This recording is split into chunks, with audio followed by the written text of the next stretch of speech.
I wasn't gonna call this shit to come back too. The streets been waiting, I've been patient, yeah, comebacks do. I perfected my craft, put my foot on the gas. King Flow in the building, Young Amsterdam in the building. You know, it's a special episode, you know. This is a very, very special episode, man. This is a decade of work. This is a decade of friendship. This is a decade of basically overstanding two individuals that love one thing.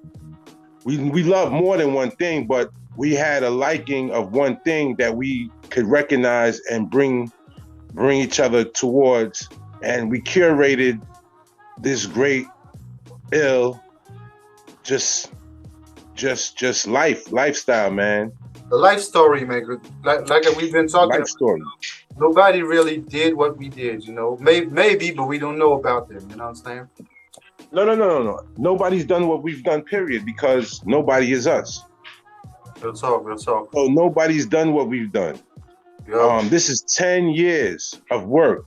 A lot of people see me out there and see my relationships with independent artists and never understood why or who I was or what I've done for the culture. And what they have to realize is that I'm a keeper of the culture. I'm someone who loved the culture, someone who's been introduced to the culture many years ago through family members that have been involved in the music scene, that have been recognized and still are being recognized in the music scene. But I've created my own lane, and I've created my own name and situation to be recognized. I joined up with my brother King Flow, and it's been a great journey, and the journey is still continuing. Yeah, you know, we found a way to make things work. You know, you like the best A&R that I know. You know what I'm saying? Because it's not only about the internet shit, because you're about the real connections. You know, human connections. And you know you're skilled for that. You know, you got the skills, you know, to create like let's say like everybody's in the studio right now. You're the one that's gonna come up with the idea and say, let's do that. You do that, and it's gonna be magic. And if we listen to you, you know, that's what happens. You know, I've been a witness of that many times. So you know, people gotta understand that you know, sometimes they might ask, who's Young Amsterdam? Versus, you know, the definition of a street A&R, you know, somebody that's for the culture, 200%, that's you, man. Tell the people about what you did, you know, what you did in your life, like the Respect Life TV show, you know, a lot of shit like that. Tell the people, man. Well, let me give everybody a little journey of Young Amsterdam prior mixtape Addict. Basically, I was like you said, I'm somebody that's born and raised in New York City, Flatbush section of Brooklyn. And I've been involved in the music scene for many years. My cousin, he's been involved in the music scene. It's been 10 years, you know. My cousin is Aunt Marshall, founder of the Lyricist Lounge.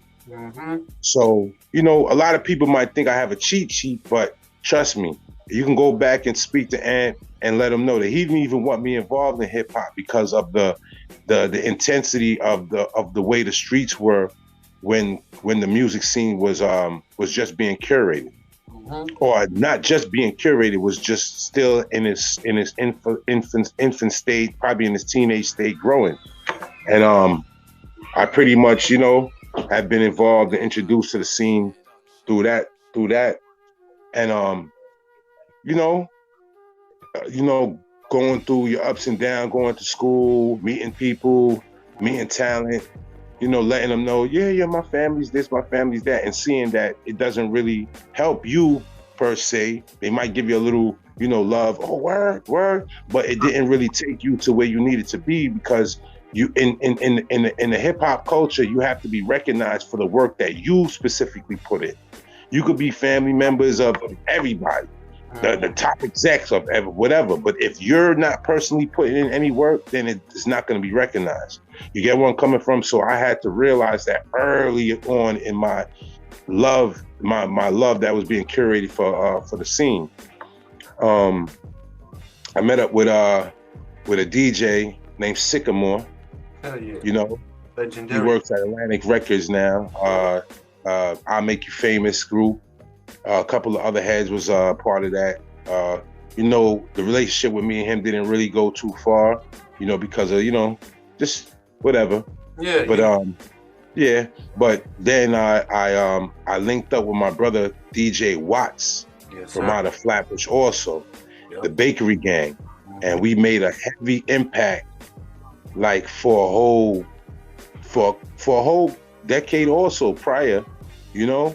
Yep. We Yep. made a whole lot of noise. Yeah, cause Curated mixtape. you always been killing the mixtape game. You know, people gotta realize that sometimes they've seen the most popping mixtapes in their local stores.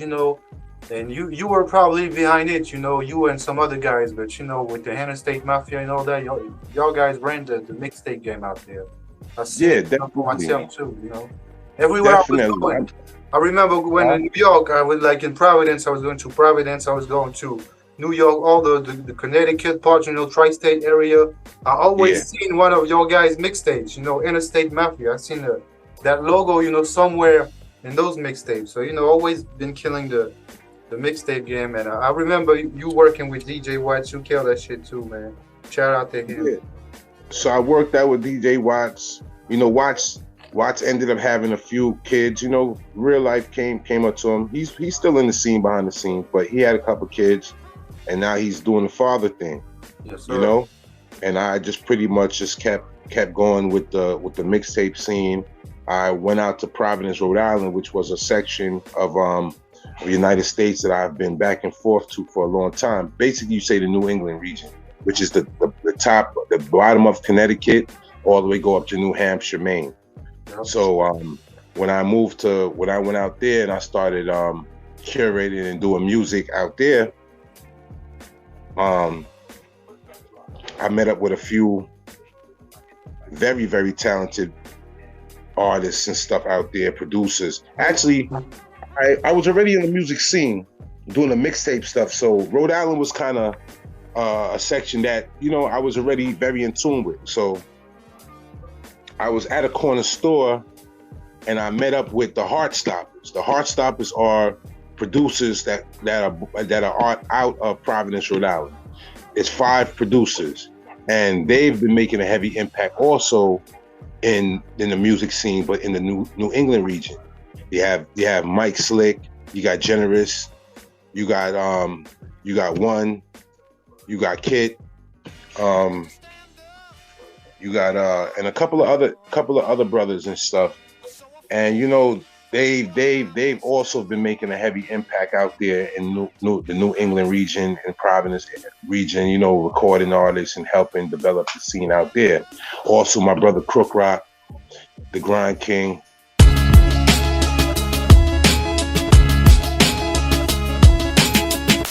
Shout out to Crook Rock, man. He's another very, very heavy, influential artist that's coming out of the scene. Yeah, a man of many hats. He's an artist, but not only he's doing so many stuff, man, for the culture, for the community. Gotta salute the guy, You have to salute the man. Like, he's a grind king. He used poor man tactics. I've learned a lot of things from him. Mm-hmm.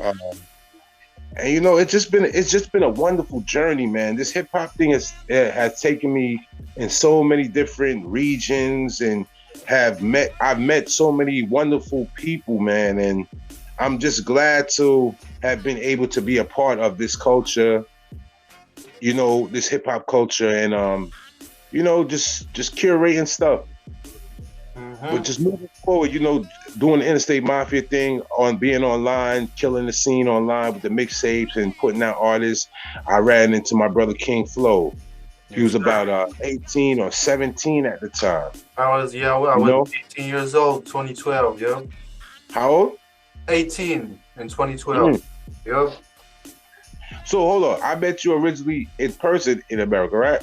Yeah, the first time I went to America, that was the time we met, in Brooklyn, 2012. So hold on, you can't. But what I'm saying is, the first time you went to America, that we already was discussing you coming to America, basically. I think we talked on Facebook before, yeah. No, we had to. That's what I'm trying to figure out. How did you get to America? You came and you were telling. because You were chilling with me.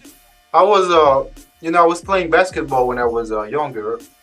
Oh, for real? Yeah, and when I was I didn't 14, even know that part. you see, crazy. Now you know. And You when never mentioned that. You never mentioned that at all. I was telling you, I was staying at somebody's crib in upstate New York. Yes. Yes, you did. You did. You Yeah. did. You did. You So did. those were the people that I was with. The Lawrence family. They are heavy into basketball, and I met them when I was 14 years old. I was playing ball, and they were coming to France. So we linked up. We were in the same room. I remember. They were the only two American people in this camp, basketball camp, and they ended up being in my room. So nice. We clicked and we talked. And when I was finally, the legal age of traveling by myself, 18. So I, took my passport and came to see them. We talked on Facebook, like a few months before I came to the States for the first time. Yeah. Right. That's how it went. Yeah. And then you came from upstate. You came from upstate to Brooklyn, and I took you around. Yeah. I was from White Plains. I took a train in White Plains to the Bronx. Yeah, not to the Bronx. No, to Grand Central, White Plains, Grand Central every day. Yep, to Grand Central. Yep. And I was coming to scoop you up. Mm-hmm. Yep. Yeah. Oh man. yeah, and then we did that walk on the bridge, and we vibed up, smoked some good herb. Actually, Fire Kid had linked up with me that day, I think, also. I think so. But you know what? I think so. See that camera right there? Yeah. That's the one I had in 2012, and we took the first picture together. Get out of here. For real? Yeah, for real, bro. Nah, so put that camera back up, bro. It's the same. That is crazy. Let me show you. It's still inside, man. Everything is inside. That's the whole camera. We shot the interviews in 2019 too. Oh, with that camera? That was the same camera. Yeah, that old school vintage camera. See, this is now you want to see now. So all the people out here watching this, as you see, we are brothers that definitely keep our hands on history. Yep. You feel me? Yep. Archive stuff. Yeah, shit. Man, this is this right here is definitely a wonderful journey for me, man. I've gone through so much ups and downs, man, and it's the drive and the love and the passion for the culture that kept me going, man. Mm-hmm. I gotta tell the people, you were the one to kind of like coach me, you know what I'm saying? Because I remember I did a lot of mixtapes before, and you were the one that kept the motivation going. You told me, okay, you did a lot of mixtapes, you did this and that, but now, where are you in your life? You know what I'm saying? Are you able to just lay down, and just wait for a miracle to happen? Or you just gonna get to work and do your thing? And see, that's the big difference. I tell everybody that. Once you told me that, the shit never been the same. Bro. Yo, you know what the illest part of this journey has been? Tell me. No, not actually. It's been a lot of ill parts, but it's one of the illest when we pretty much took over the music scene for that couple of months when we was in Providence. Crazy. Bro, we woke up 6 o'clock in the morning and we played at least 300 original beats from day to night, bro. Mm-hmm. On live stream. We actually created a whole wave of that, man. Yeah, remember we did the live stream shit before everybody was doing it. Exactly. But it was actually we was letting the live stream run on its own. Like a live basically we the one who did that. Yeah. And to tell you the truth, just like Twitch now.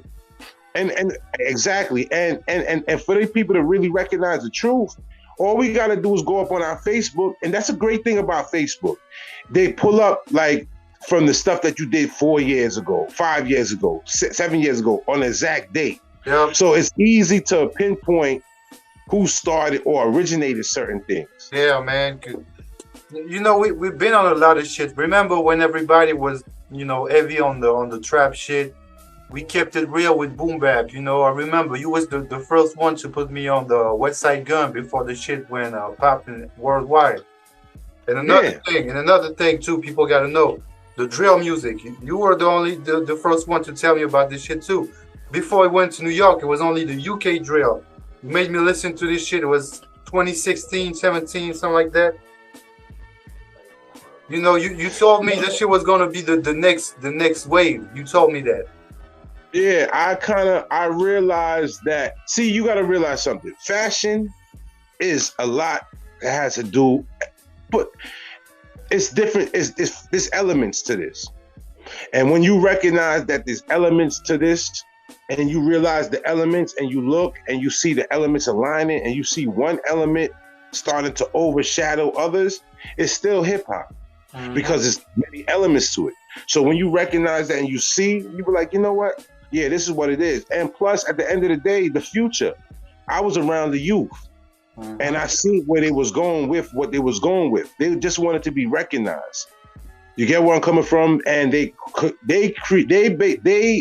I had a group of artists that I was working with. I was pretty much working with all of the artists out of Brooklyn that was really trying to do something that really made sense and work. And when I say really makes sense, it's work every day.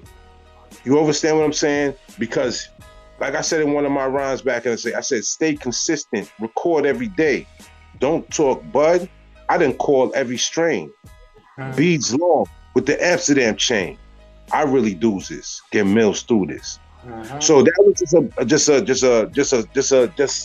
it's just affirmations that I was saying to my people to let them know that, yo, we got to keep on working and we got to keep on grinding no matter what. Because I know that me being someone that has a lot of talents, but I pretty much put a lot of energy into people that have talent just as much as I do.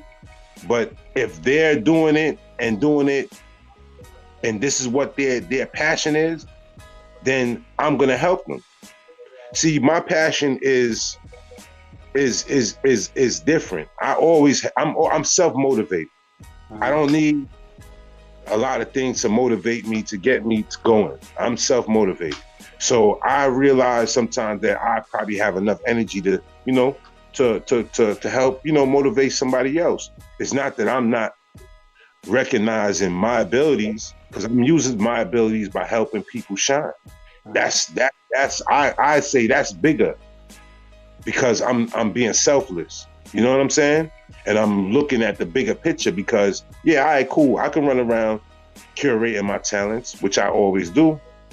But if I help other people curate their talents, it's a team of us. And talented is a talented team instead of one talent. You feel me? Yep. And we'll always be able to have an opportunity to shine for a lot longer because it's a group and it's a conglomerate and it's a communicative type of situation. So I look at it that way.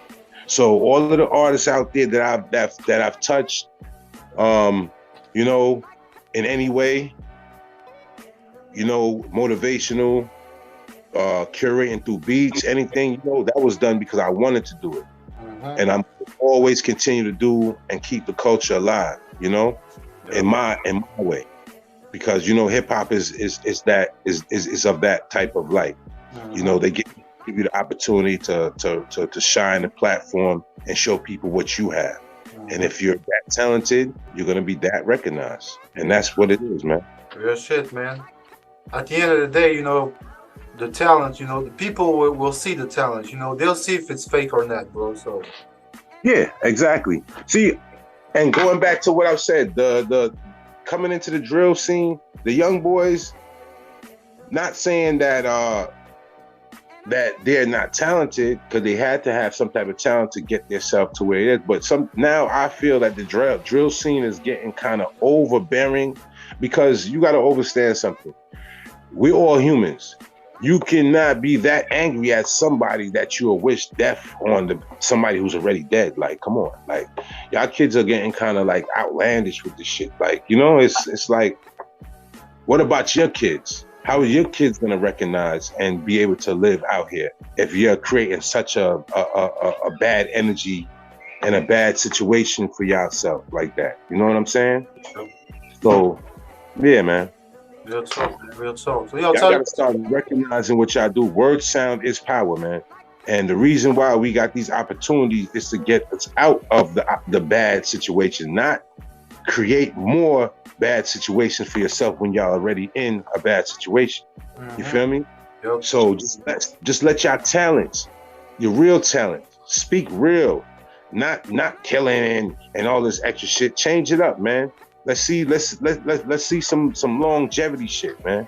Yep. Going out here, man. Not this quick microwave shit that's been going on so far, man. You know?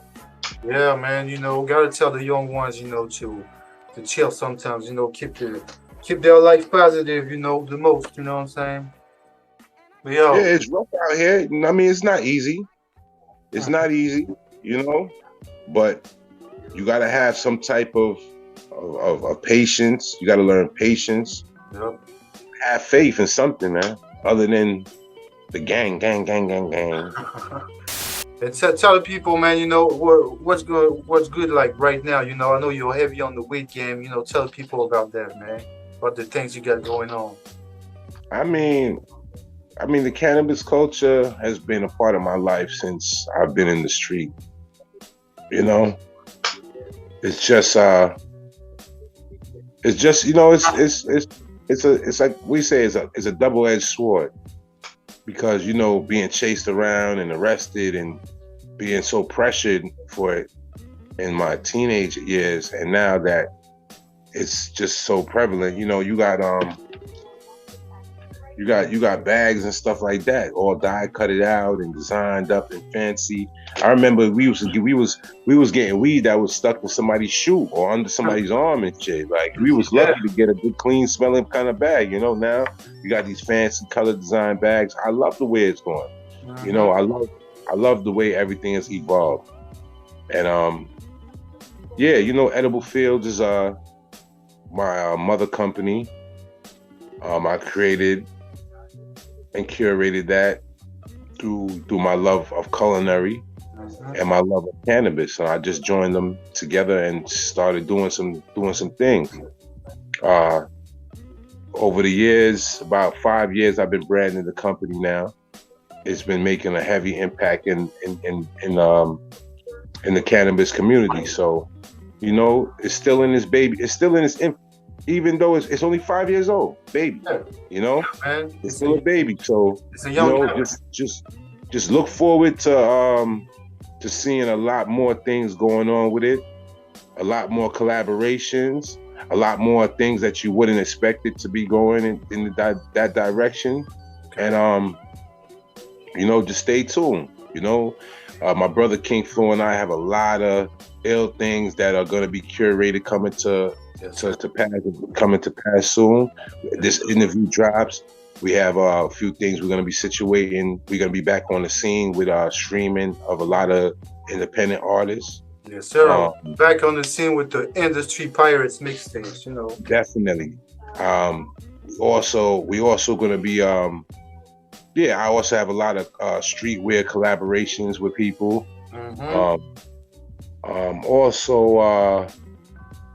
Yeah, man, it's just a lot, bro. It's just a lot. It's a lot. Also have a lot of movie stuff about to drop. Okay, good shit. I'm actually studying right now for a part in a movie called Youngins that's going to be filmed upstate New York. It's written and directed by the brother Great God. Okay. You know, he's on his heavy buzz right now. Shit. Yeah, he's on the heavy buzz. I've seen his name. He's on his heavy buzz right now. You know, K Dot, the hood favorite. He might be playing a part in there. You know, more money to go. Mars Money, One Shot Dot. These all the artists that are starting to put a lot of getting heated back up and going to start dropping a lot of videos, and you know, you're going to see a lot of work coming from that side. That's dope. You always been into the movie shit, you know. You was in the Respect Life series. Now you're working on something else. You always been into that. Yeah, Bullet to the Ballot. Let's Go for Life. I mean, it's all a part of the hip hop culture, man. You know, Actually, I have a documentary that I'm curating and putting together of my story. My brother King Flows would definitely be a part of that. Mhm. So it's just a lot of things happening, man, and moving forward. You know, I was on a heavy quiet time. I know people probably was like, damn, what happened to him? I lost a lot of family members. My father passed, my mother passed, my sister passed, 2 uncles. So I went through a lot of personal situations. I didn't fall off because of the of not being motivated or anything. It's just personal things that you don't have no power to control, and that's just basically the only thing that had me on a pause. But now that I'm back on play, you know, I'm I'm I'm I'm using the energy of all of that to catapult me up. I'm not gonna use it to I'm not gonna sit there and make myself depressed and stuff on thing. I'm gonna use their energies and use their voices that's in my head playing to keep me motivated and keep me driven to doing what I know I would love to do. Yeah, You man. know, They're always watching, bro. So you gotta stay on your grind and do the things that those people will love to see you doing. You know what I'm saying? So definitely. Yo, this Industry Pirates compilation album, bro, is just gonna be another manifestation of what we are capable of doing, man. And there's a lot of secret surprise guests on there. I mhm. mean, to tell you the truth, I'm gonna state it like this. If anybody is from the United States or anywhere in the United States or anywhere in the world are trying to do anything in France, holla at us, man. We've been 10 years strong Yep. in independency. We don't have no signings to any major labels. We don't have no major label backings at all. We don't Do have any. everything ourselves with our own money. Everything has been done independently with our own money. Everything. Yeah, man. Everything.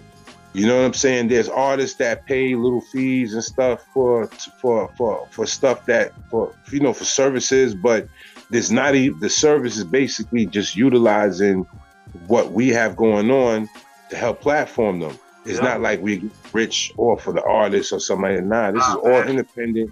This is Yes, all sir. independent. It's more like donations. You know what I'm saying? That's more like the right term. You know what I'm saying? Like people, doing donations. To Mixtape Addict, so we can keep growing. And make shit happen. Because without that money, you can't do shit. You know how it is, bro. Yeah, definitely. So if anybody that's willing and wants to do anything out of France, you got to remember this is an international based platform. This is Mm-hmm. not a platform that is only being recognized in the United States of America. We have international connections, international brotherhood with artists and also people that are doing major things in the France area. Yeah, What we're doing is connecting the dots. You understand? Connecting the dots. So anybody that wants to do anything out of France, anybody is looking to get interviewed in the New York City region, out of down south, Midwest, whatever, tap in. Holla at Young Amsterdam. Hit my sure. Instagram. It is GAS031. Hit me up. Hit my inbox. Let's talk. Take my email. It's youngamsterdam@gmail.com. Hit me up or hit up the Mixtape Addicts media@gmail.com. Hit Yes, us sir. up. Send your Yes, music. sir. Let's connect. Let's get this shit rocking. Hell You yeah, feel what I'm saying? we here, Hip bro. hop is not dead. Boom bap is not dead. The culture is never gonna be dead as long as we keep on curating and creating and doing the things that we know we love to do with the culture and being keepers of the culture and protecting the culture. We're gonna shine and we're gonna keep on making history. You Yes, feel sir. me? Yes, So sir. don't ever give up. It's never over. until the creator calls you. Real shit, man. Real shit. Boy, Young Amsterdam, man. You know, I'm here. I love this culture. All the people, all my international viewers out there, all our international viewers, you know, y'all tapping in. Y'all been with us through this whole journey. We love y'all, man. We appreciate y'all. You know what I'm saying? We honor y'all. Without y'all, we wouldn't be nothing. Yeah, you know what I'm saying? We see the messages, you know, we read some a lot of shit, but we see the messages, you know, we got people following us since like 10 years or more, you know, still here showing love to you know, our journey, what we did. So we appreciate everybody. And if there's any artists out there that feel that we didn't get a chance to link up with you and do anything with y'all, send us y'all music. Send us some drops. Yes, you know what I'm saying? We're gonna put them on our tapes. We're gonna keep the tapes going. We're never gonna stop with this, bro. We also still have our physical distribution lane. We still putting stuff out. And even if the mixtape thing is not what y'all are into, remember there's merch. Y'all create merch. We still have the mom and pop stores that have the relationships with us, and we can get your stuff in there to get recognized. Also, remember, promotion through flyers and posters are never dead. Nope. Think about it. Let's start making hip hop fun again. Hell yeah, man. You said it right, bro. And yo, do you have any last words, man, for the people that watched the interview until the end, man? Because we only get a few minutes. I'm gonna say, man, this is 10 years, man. 10 years of brotherhood, 10 years of keeping the culture, and you know, we're gonna keep on going. All y'all out there, man, you know, just like I said, tap in. Everybody tap in, man. Tap in. Do not tap in, man. Get back out there. All y'all artists that is out there and got those fire joints that haven't been played or haven't been heard, it's never too late. Send it to Mixtape Addicts Medias. Send it to the Mix Addict team. We're gonna curate it. We're gonna get it popping. Yes, Feel me? That's what we're here for. You know, I think we're gonna, you know, keep this format going, man. We're gonna do some more episodes, bro. You know, we're gonna try and most definitely. You know, because we got so many stuff, you know, to talk about, you know, in detail. So we, you know, we're gonna keep y'all posted, you know, and for the next episode, we're gonna do this shit again, man. We're keeping this good. You're gonna see a lot more from Young Amsterdam. You know, I'm getting more visually active. And the next time y'all see me, y'all gonna see me in the studio. Y'all might see me in a sesh. Y'all might see me linked up with some type of artist. It doesn't even matter. You know what I'm saying? I'm not gonna be sitting down. I'm gonna be moving. I'm gonna be grooving. This is Mixtape Addict New York edition. You feel me? Yeah, and recognize. And if y'all not in tune, check out that Shice Bubs interview. I was hot as shit. This nigga Shice had some of the best weed in the motherfucking New York City region, man. So, you know what I'm saying? Y'all come out to that Search Lounge, man. Come chill. Come have a Young Amsterdam smoke break. It's that Search gang, that Mango Search. It's that Mango Fields. It's that Mixtape Addict motherfucking report, motherfuckers. 10 years in fucking running. Yeah. That's what we do, man.